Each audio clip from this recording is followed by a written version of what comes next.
अच्छा, कल एक बहुत अजीब सा वाक़या हुआ। एक बच्चे से जब मैंने ये पूछा कि आपके घर का सारा काम कौन करता है? तो उसने कहा मेरी मम्मा। तो मैंने कहा आप क्या करते हैं? तो उसने कहा कुछ भी नहीं। तो मैंने कहा कि आप उनकी हेल्प क्यों नहीं करवाते?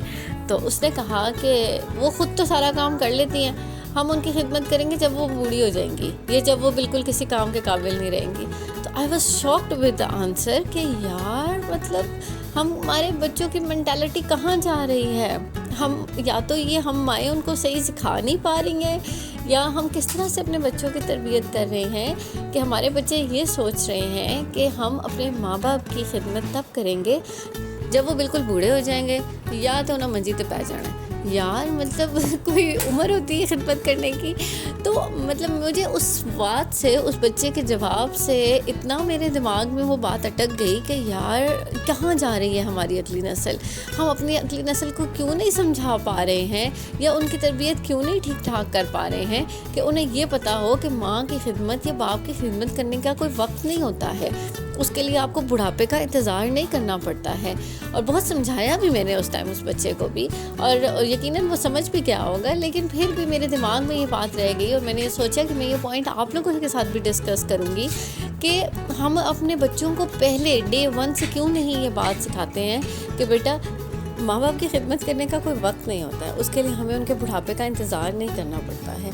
आप तो डे 1 से उनकी खिदमत कर सकते हैं, और ख़िदमत भी क्या करनी है, आप यकीन करें कि किसी भी टाइम पे शाम के वक्त में अगर आप उन्हें एक कप चाय भी बना के दे देते हैं ना, तो उससे भी वो खुश हो जाते हैं, और ये भी उनकी एक बहुत बड़ी खिदमत होती है। आपने अपने कपड़े भी अगर ख़ुद तय कर लिए हैं, अलमारी अपनी सीधी कर ली है, अपने लिए खाना खुद डाल कर ले आए हैं, तो ये भी एक बहुत बड़ी खिदमत होती है। माँ बाप तो इसमें भी खुश हो जाते हैं, और स्पेशली ये जो माएँ होती हैं ना, ये बेचारी सारा दिन काम कर कर कर कर के बेचारी, मैं उनकी हालतें देखती हूँ तो मैं तरस ही आता है उन बेचारियों पे। लेकिन बच्चे होते हैं कि ज़रा टस से मस नहीं होते, ज़रा उनके कान पे जूं नहीं दिखती है कि हमारी माँ जो है वो सुबह उठती है और लगी शाम तक वो बेचारी कामों में ही लगी रहती है, और वो उठ के पानी भी पीने के लिए खुद जहमत नहीं करते, वो भी आवाज़ देते हैं कि अम्मी जी पानी पिला दे।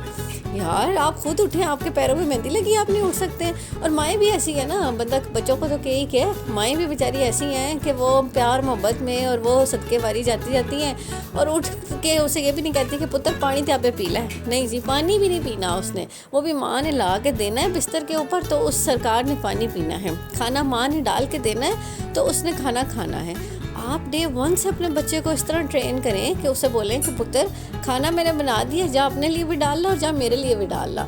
ये तो कोई तरीका नहीं है कि आपने उसे बैठे बिठाए स्पून फीडिंग की। जब आप इस तरह से स्पून फीडिंग करते हैं ना, तो एट द एंड जाके वो आपके गले पड़ जाती है। फिर जब हम बुढ़ापे को पहुंच जाते हैं ना, तो फिर माँ बाप कहते हैं जी ये उठता नहीं है, ये मेरी बात सुनता नहीं है, ये हमारी खिदमत नहीं करते। भाई आपने बचपन में इसको सिखाया था, इसको बताया था कि क्या करना है। तो थोड़ी छोटी छोटी चीज़ें ना अपने बच्चों को सिखाया करें। जैसे अगर हम कपड़े तय कर रहे होते हैं, तो फॉर एग्जाम्पल हमने कपड़े तय किए, उसको बोला बेटा ये उठाओ, उठा के अलमारी में रख दो। आपने खाना बनाया, उसे आवाज़ दी बेटा इधर आओ, ये बर्तन लगा दो। खाना खा लिया, उसको आवाज़ दी आओ बेटा मेरे साथ ये बर्तन किचन तक छोड़ो। बस छोटे छोटे काम, बहुत छोटे छोटे काम। तो यहाँ से हमारी ट्रेनिंग बेसिकली स्टार्ट हो जाती है, जहाँ से हमने डे 1 से उसे बता दिया कि भाई ये काम मैंने कर लिया है, तुम इसके साथ मेरे साथ ये काम करो, ठीक है। अब मैं फॉर एग्जांपल एक एग्जांपल दे देती हूँ कि अगर मैं कपड़े तय कर भी रही होती हूँ, तो मेरी छोटी सी बच्ची को मैं कह रही होती हूँ साथ में कि आओ कपड़े तय करते हैं, वो गोल गोल गोल गोल घुमाती रहती है उसको बैठ के। तो मतलब कि मैं उसको ये बता रही हूँ कि अगर मैं कपड़े तय कर रही हूँ तो तुमने भी मेरे साथ ये काम करना है, ठीक है।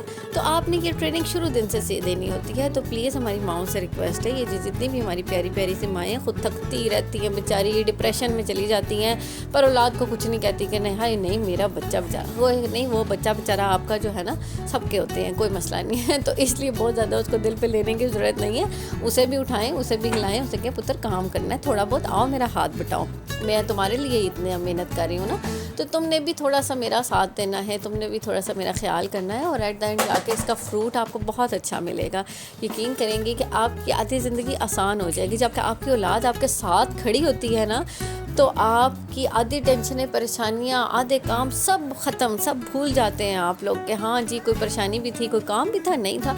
क्यों? क्योंकि आपकी औलाद आपके साथ, आपके बराबर में खड़ी हुई होती है, और वो इतना प्राउड मोमेंट होता है कि मेरी औलाद मेरे साथ खड़ी है। मैंने अगर कपड़े तय किए ना तो मेरी औलाद फटाफट आ जाती है, मेरी बेटी, कि मैं रखूँगी। तो मुझे इतनी खुशी होती है कि मेरे बेटी को कम से कम ये ख़्याल है कि मेरी माँ अगर कोई काम कर रही है, मेरी माँ कोई कब अलमारी अपनी ठीक कर रही है तो मैंने भी करनी है, मैंने भी साथ ये काम करना है। तो ये चीज़ें हम माँओं ने शुरू दिन से सिखानी होती हैं बच्चों को। आपका इस बारे में क्या ख़्याल है? मुझे अपने ख़्याल से, अपनी राय से ज़रूर आगाह कीजिएगा। मुझे कमेंट सेक्शन में आपकी इस राय का बेसब्री से इंतज़ार रहेगा। मिलते हैं आपसे अगले व्लॉग में, तब तक अपना बहुत सारा ख्याल रखिएगा, क्योंकि आपके बहुत सारे प्यारों को भी आपकी बहुत सख्त किस्म की ज़रूरत है। अल्लाह हाफ़िज़। हाफिज़।